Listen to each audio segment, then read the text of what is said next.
हमारी एक पुरानी मुलाजमा जिसका नाम बानो था, इस वक्त से हमारे यहाँ काम करती थी जब मैं अभी पैदा भी नहीं हुई थी और भाई जोहेब इस वक्त 5 बरस के थे। बानो हमारी खानदानी मुलाजमा थी, हमारे दादा जान के ज़माने से थी और हमारी आया भी थी, लेकिन हमारे घर के काम कर दिया करती थी। ये इसका मामूल था कि सुबह सवेरे ही आ जाती और रात तक रहती। रात को इसका खावंद आकर उसे ले जाता था, जिसका नाम सोहारा था। इसने तकरीबन 40 बरस हमारी खिदमत की और जब वो बीमार रहने लगा तो ताया जी ने इसको रुख्सत दे दी और वो आज़ाद हो गया।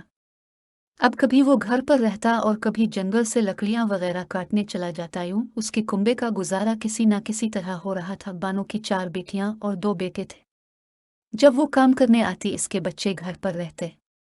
सबसे बड़ी लड़की रुकया बीबी अपने छोटे बहन भाइयों को संभालती और घर का काम काज भी कर रखती। ताया और बाबा जान की मश्तर के ज़मींदारी थी, लिहाजा साल भर का खर्चा वो बानों को इकट्ठा गंदम और चावल की चंद बोरियों की सूरत में फसल पर दे दिया करते थे। एक दिन बानों ने आकर बताया कि इसके शौहर की तबीयत बहुत ख़राब हो गई है, इसे अस्पताल ले जाना है। बाबा जान फौरन सोहारे को अस्पताल ले गए। डॉक्टर ने बताया कि इसको कैंसर है और आखिरी अज़्ज है। ये थोड़े दिनों का मेहमान है, जिस कदर इलाज हो सकता था ताया जान ने कराया, लेकिन इसका जो वक्त आखिर मुकर्रर हो चुका था, इसमें किसी तरह की तौसी नहीं हो सकती थी। लिहाजा जितनी जिंदगी बाकी थी वो इतने दिन सांस ले सका और फिर इस दुनिया से रुखसत हो गया। इसकी वफात से 2 माह पहले बानो हद से ज्यादा परेशान रहने लगी थी। इसका मसला ये था कि बड़ी बेटी रुकया और बेटे खैर दीनी की मंगनियां हो चुकी थीं। वो चाहती थी कि शौहर की जिंदगी में वो इन दोनों बच्चों की शादियां कर दे। इसने ताया जी से तज़किरा किया।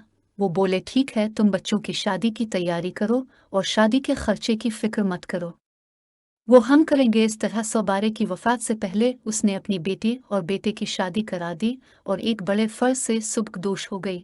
इसके करीब अलमर्ग शौहर ने भी अपनी औलाद की शादी की खुशी देख ली। ये वट्टे सिटे की शादियां थीं। बेटी को पहले रुखसत किया और बहू की रुखसती 2 हफ्ते बाद लेनी थी कि सोहारा चल बसा। इद्दत की वजह से बहू की रुखसती में ताख़ीर पड़ गई कि वो खुद इसे लेने न जा सकती थी। इद्दत की वजह से वो हमारे घर भी नहीं आ रही थी। ताहम इसने सोचा कि बेटे को भेज कर देखती हूँ, अगर वो लोग इसके साथ इसकी मनकूहा को रुखसत कर देते हैं तो घर का मसला घर में हल हो जाएगा। लेकिन रुकया के सास ससुर ने अपनी बेटी फौजिया को इस तरीके से रुखसत करना मंजूर न किया तो रुकया ने बानो से कहा, माँ आप ज़रा सब्र कर लो, मेरे सास ससुर का कहना है कि वो फौजिया को आपकी इद्दत पूरी हो जाने के बाद रुखसत कर देंगे। मरने वाला आखिर तो उनका तबियाज था। वो चाहते हैं कि आबा का सोग पूरा हो जाए तो उनकी बेटी आपके घर में कदम रखिए। बड़ी बेटी के समझाने से बानो खामोश हो रही और उसकी बहू माँ बाप के घर में रहती रही। जब इद्दत की मुद्दत ख़त्म हो गई तो बानो हमारे घर आए। उसने उम्मी को बताया ये मामला है जिसकी वजह से वो परेशान है। इसकी बेटी तो उनके घर में बस रही है, लेकिन अपनी बेटी की रुखसती में वो लोग बहानों से काम ले रहे हैं। अब जबकि मेरी इद्दत और सोग की मुद्दत भी ख़त्म हो चुकी है, मैंने खैर दीन को इसकी दालहुन लाने को भेजा मगर उन्होंने इनकार कर दिया है। वालिद साहब बोले, बानो बीबी पहले तो तुम खुद बहू को लेने जाओ। अगर वो लोग तुम्हारे जाने से भी इसे न भेजें तो फिर हम मुदाखलत करेंगे। अपने साथ 1-2 रिश्तेदार भी ले जाना। फी अलहाल हमारे इमदखलत करना दुरुस्त नहीं। इस तरह हो सकता है कि वो लोग चढ़ जाएं और तुम्हारी बेटी रुकया का घर बर्बाद हो जाए जो अपने घर में खुश है। वालिद साहिब और मेरी वालिदा के कहने से बानो एक बार नहीं कई बार हाँ बहू को लेने गई, लेकिन उन लोगों ने बेटी की रुखसती ना दी बल्कि एक नई शर्त रख दी कि हम खैर दीन को घर दी मादर के गे। बानो को ये बात अच्छी नहीं लगी क्योंकि खैर वास का बड़ा बेटा था और बाप के बाद अब घर का बोझ उसी ने संभालना था। निकाह के वक्त लड़की वालों की तरफ से ऐसा कुछ तय भी नहीं हुआ था। खैर दीन भी घर दामाद नहीं बना चाहता था। घर छोड़कर ससुराल में जा रहने से पीछे उसकी माँ और बहनें अकेली रह जाती और ऐसा कोई बेटा कैसे गवारा कर सकता है। बेवा माँ को खैर दीन की ज़रूरत थी। रुकया को माँ की परेशानी का अंदाज़ा था, लिहाजा वो भी अपने घर में परेशान रहती थी। जब भी मैं के आती माँ से कहती कि मैं अब वापस ससुराल नहीं जाऊंगी। अब ये शर्त मेरे सास ससुर पर रख दे कि जब तक वो फौजिया को रुखसत करके आपके घर नहीं भेजेंगे, अब उनकी बहू यानी कि मुझे उनके घर ना भेजेंगी। बानों ने ऐसा ही किया, रुकया को घर बिठा लिया। खैरदीन ने देखा कि रुकया के मैके बैठ जाने से मामला ख़राब होता है, तो वो आज खुद घर दामाद की शर्त को पूरा करने के लिए ससुराल चला गया और वहाँ रहने लगा। अब बेटा तो गया ही, मगर शादीशुदा बेटी जो एक बच्ची की माँ बन गई थी, बेवा माँ के दर पर आ गई थी, और ये परेशानी की बात थी। माँ ने रुकया को समझाया, बेटी अगर उन लोगों ने जिद पकड़ ली और तुमको लेने कोई ना आया तो तुम उम्र भर में के बैठी रह जाओगी, तब तेरी बच्ची का क्या बनेगा? यकीनों किसी दिन आकर उसको तुम्हारी गोद से छीन कर ले जाएंगे। खैरदीन सियाना लड़का है, आज ना कल वो वापस आ ही जाएगा और हमको अकेला नहीं छोड़ेगा, मगर तेरा इस जिद में घर ना उजड़ जाए, लिहाजा तो अपने घर चली जा। माँ के समझाने से रुकया अपने घर चली गई। अब ना तो रुकया माँ से मिलने आती और ना खैरदीन आता। वो ससुराल में बीवी के साथ हंसी खुशी रहने लगा। अब बानो को बेटे की जुदाई बेहद शाक गुजरती थी।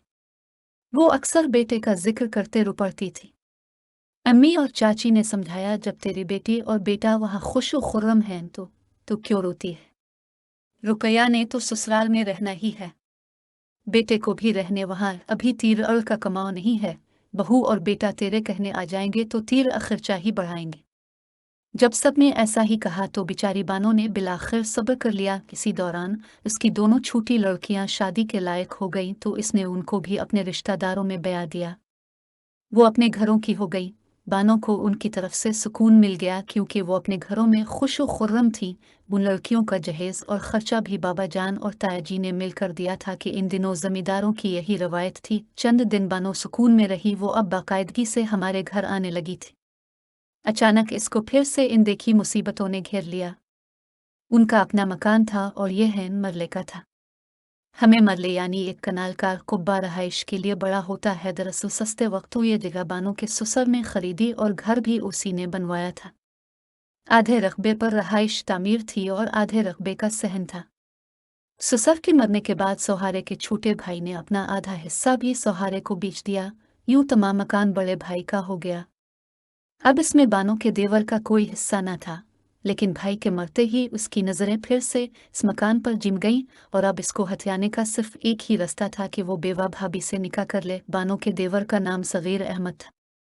वो शादीशुदा था, इसके बावजूद आए दिन वो बेवा भाभी के घर रहने लगा। वो इसे शादी के लिए कहता था कि किसी तरह मकान अपने कब्जे में कर ले। एक दिन वो रोती पीटती आई और बाबा से बोली, साहिब, देवर मुझको निकाह के लिए कहता है, मैं इनकार करती हूँ तो मारता पीटता है। आप इसको रोकिए और खुदा के लिए मेरी इससे जान छिड़वाए। बाबा जान ने सगीर अहमद को जेल भिजवा दिया। बानो सुकून से हो गई। कुछ ही दिन गुजरे थे कि किसी ने इत्तला दी, बानो की दूसरे नंबर वाली बेटी रफीका को इसके शौहर ने कत्ल करके नहर में डाल दिया है और खुद फरार हो गया है। इससे तो बिल्कुल यकीन नहीं आया, क्योंकि इसकी ये लड़की तो अपने घर में बहुत खुश थी। तायाब हालात का पता करने गए तो पता चला कि रफीका के शौहर ने एक औरत भगाई थी, जिसके वारिसों ने धमकियां दी थी कि हम तेरी बीवी को एक दिन इसी तरह अलिफाटे लेंगे जैसे तूने हमारी औरत अलिफाटे आई है। इस दबाव में रफीका के शौहर ने पहले अपनी बीवी को कत्ल किया, फिर इस औरत को भी कत्ल कर दिया जिसको भगा कर लाया था। इसके बाद वो खुद फरार हो गया। अलबत्ता ताया जी ने इसकी तरफ से इसके मफरूर दामाद पर चेहरा कटवा दिया। उन्हीं दिनों बानो का देवर सगीर अहमद भी जेल से बाहर आ गया। जब इसको पता चला कि इसकी भेजी कत्ल हो गई है, वो बानो के पास अफसोस करने आया और अपने साबिका रवैये की मुआफ़ी भी तलब की। इसने देवर को मुआफ़ कर दिया, ये सोच कर कि शायद वो अब राह रास्त पर आ गया है। देवरानी भी डाके बांटने को आई तो इसने उन पर एतबार कर लिया। एक दिन सगीर अहमद दोबारा आया और कहा कि मेरी बीवी बीमार है और तुमको याद कर रही है। सादा दिल बानो ने यकीन कर लिया और मेरे बाबा जान से देवर के साथ उसके घर जाने की इजाज़त मांगी।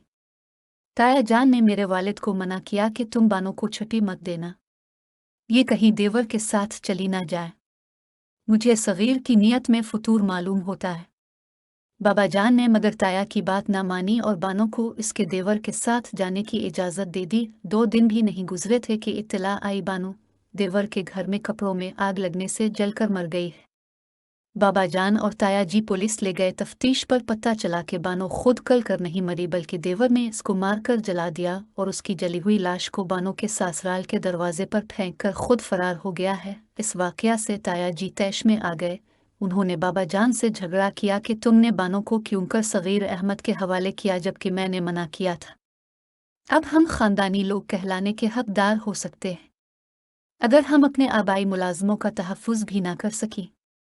तुमने अपनी और मेरी ही नहीं हमारी खानदानी रवायात की जुग हंसाई कराई है। बेहतर है इन जमीनों को आग लगा दो। इस पर बाबा जान ने कहा, एक मामूली नौकरानी की खातिर आप इस कदर तैश में ना आए कि भाई का मकाम भूल कर मुझको अंतना ज्यादा बारा भला कह रहे हैं कि मेरे बच्चों की नज़रों में भी मेरे मकाम को गिरा रहे हैं। कातिल को गिरफ्तार करवाकर फांसी लगवाना हमारा काम है। सूदा गिरफ्तार हो जाएगा। इस बात पर ताया जी और भी मुश्तइल हो गए।